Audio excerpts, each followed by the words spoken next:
Hormonal imbalance एक ऐसी problem है जो आपको शरीर से, मन से और दिमाग से सब तरीके से कमज़ोर कर देती है। आपकी क्षमताएं जो हैं एकदम सिमट के रह जाती हैं और ये महिलाओं के लिए बहुत बड़ी मुश्किल चीज़ है, क्योंकि उनको घर परिवार हर चीज़ बहुत एफिशिएंटली देखना होता है और बात आती है माँ बनने की, तब तो ये बहुत बड़ा संकट जैसा लगता है। तो आज मैं हार्मोनल इम्बैलेंस के कुछ साइन बताऊंगी, साथ साथ उसके कुछ सोल्यूशन भी बताऊंगी। देखिए, हार्मोनल इम्बैलेंस कोई अजय चीज़ नहीं है, इसको आप जीत सकते हैं। भरोसा रखिए, आगे बढ़िए।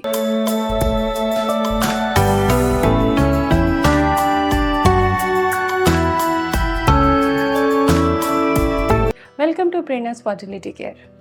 आज ऐसे 7 सिम्टम हम जानेंगे जो बहुत ही अनऑब्जर्व्ड हैं, मतलब उसे ज़्यादा आप ऑब्जर्व नहीं करते हो, क्योंकि भाई ब्लोटिंग तो किसी को भी हो सकती है ना। लेकिन ब्लोटिंग का रिश्ता क्या है आपके हार्मोन से, हम उस तकनीक, उस बारीक चीज़ को भी आपको एक्सप्लेन करेंगे। तो अगर आपको फूड इंटॉलरेंस बढ़ गई है, अगर आप कोई चीज़ पहले खाते थे तो ठीक रहते थे, आपको प्रॉब्लम नहीं होती थी, ना गैस बनती थी, ना दिक्कत होती थी, ना ब्लोटिंग होता था, लेकिन अब आप वही चीज़ खाते हो तो आपको ब्लोटिंग होती है, गैस बहुत बनती है, पेट अजीब सा हो जाता है, कई बार लूज मोशन हो जाता है। तो ये जो इंटॉलरेंस आ गया है, ये बताता है कि गट हार्मोन एक्सिस जो है वो ठीक नहीं है, और ये दिखाता है कि आपका हार्मोन जो एस्ट्रोजन है वो लो है।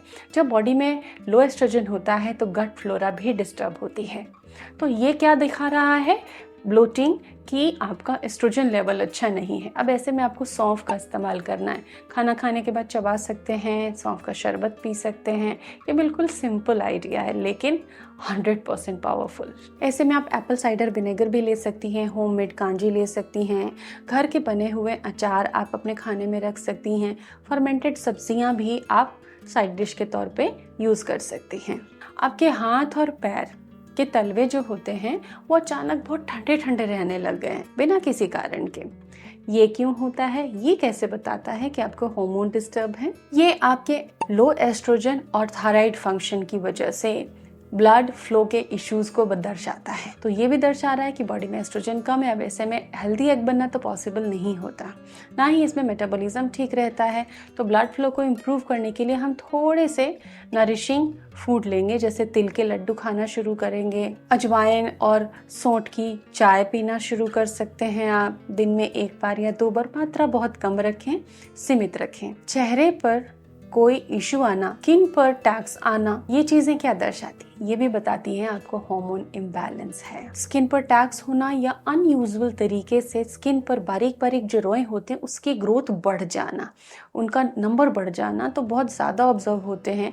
ये बताता है कि आपके हार्मोन डिस्टर्ब हैं। ये लक्षण दर्शाते हैं कि शरीर में इंसुलिन का स्तर और एंड्रोजन यानी कि पुरुष हार्मोनों का स्तर जो है वो आवश्यकता से ज्यादा हो गया है, और ये एक हार्मोन इम्बैलेंस है। तो इसको हमें कंट्रोल करने के लिए स्पीयरमिंट टी इस्तेमाल करनी है। फैट, जो विसरल फैट है, पेट पे अगर फैट है आपके इन सिम्टम्स के साथ, तो उसे रिड्यूस करना है, क्योंकि वो इन हार्मोन्स का घर है। साथ ही दालचीनी की चाय लेनी शुरू कर देनी है। कच्चे केले का आटा भी मार्केट में आजकल अवेलेबल हो गया है, तो उस आटे को आप अपनी चपाती में 50-50, गेहूं का या जो भी आटा यूज़ करते हैं उसमें कच्चे केले का आटा इस्तेमाल करना शुरू कर दीजिए। इसकी मैंने प्रोडक्ट लिंक भी आपको डिस्क्रिप्शन में दी हुई है। आप इसके साथ मेथी वाटर भी यूज़ कर सकते हैं। आपकी स्कैल्प फ्लैकी हो रही है और ईयर्स इची हो रहे हैं, अगर ये सिम्टम बॉडी के अंदर आपको महसूस हो रहा है, तो ये क्या दर्शाता है? ये किस हार्मोन को दर्शाता है? ये लो एस्ट्रोजन एंड हिस्टामिन इंटॉलरेंस को दर्शाता है, और इसको आप डाइट से ठीक कर सकते हैं। आपको ओमेगा 3 के सोर्सेज बढ़ाने, जैसे कोल्ड प्रेस कोकोनट ऑयल लेना शुरू कर दीजिए। 1 चम्मच आप cold press coconut oil directly खा सकते हैं, या सूखा हुआ जो खोपरा होता है उसका 1 पीस आप हर दिन खाना शुरू कर दीजिए। फ्लैक्स सीड्स, चिया सीड्स, इनका आप इस्तेमाल शुरू कर दीजिए। अखरोट खाने लग जाइए, यानी कि आपको ओमेगा 3 के सोर्सेज हर दिन थोड़ी थोड़ी मात्रा में जरूर खाने हैं। आप सो के उठे हैं 6 घंटे 8 घंटे, बढ़िया ड्यूरेशन आप सो के उठ रहे हैं, लेकिन उठने पर आपके अंदर कोई अच्छी एनर्जी नहीं है, आप रिचार्ज नहीं फील कर रहे, आपको थकान लग रही है, बड़ा साइन है हार्मोनल इम्बैलेंस का। ये क्या दर्शाता है कि बॉडी के अंदर प्रोजेस्टेरोन का ड्रॉप है और कॉर्टिसोल का स्तर बढ़ा हुआ है। तो तो इसके लिए रात को सोते समय दूध में अश्वगंधा आप ऐड करके ले सकते हैं। महिलाओं के लिए सबसे अच्छा रहता है कि डायरेक्ट अश्वगंधा की बजाय उसका पाक, अवलेह ऐसी चीज़ें इस्तेमाल करें। 1 चम्मच अश्वगंधा का कोई अवलेह आप ले लीजिए दूध के साथ में। कैमोमाइल टी ले सकती हैं आप रात को सोते टाइम। और शाम के बाद मतलब जब सूरज ढल जाता है तब 2 चम्मच कद्दू के बीज, पम्पकिन सीड्स को आप खा लीजिए, मंचिंग कर लीजिए। सूप पी रहे हैं तो सूप में उसको डाल लीजिए। ये आपके हार्मोन को कंट्रोल करने में हेल्प करेगा। आपकी लिबिडो लो है, आपको बेबी प्लानिंग करना है और ये बहुत ही अनोइंग चीज हो सकती है।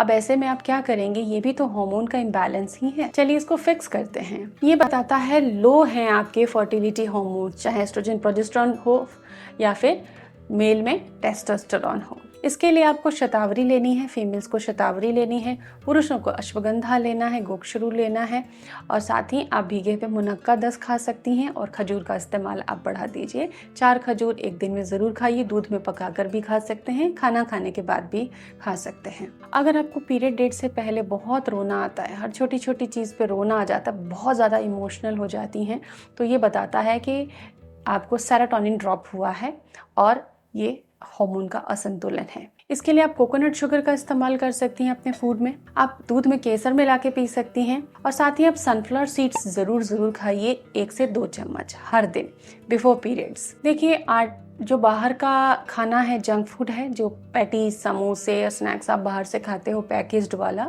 इसके अलावा जो शुगरी चीज़ें आप लेते हो ये आपके हार्मोन के बैलेंस को और ख़राब करती हैं। तो खुद को पैम्पर करने के लिए ऐसी चीज़ों का साथ मत लीजिए, सहयोग मत लीजिए। हेल्दी खाइए, प्रोटीन वाली चीज़ें खाइए, हार्मोन जल्दी बैलेंस होंगे। और भी जानना है कुछ हार्मोन्स के बारे में तो कॉमेंट में ज़रूर लिखें। Stay healthy.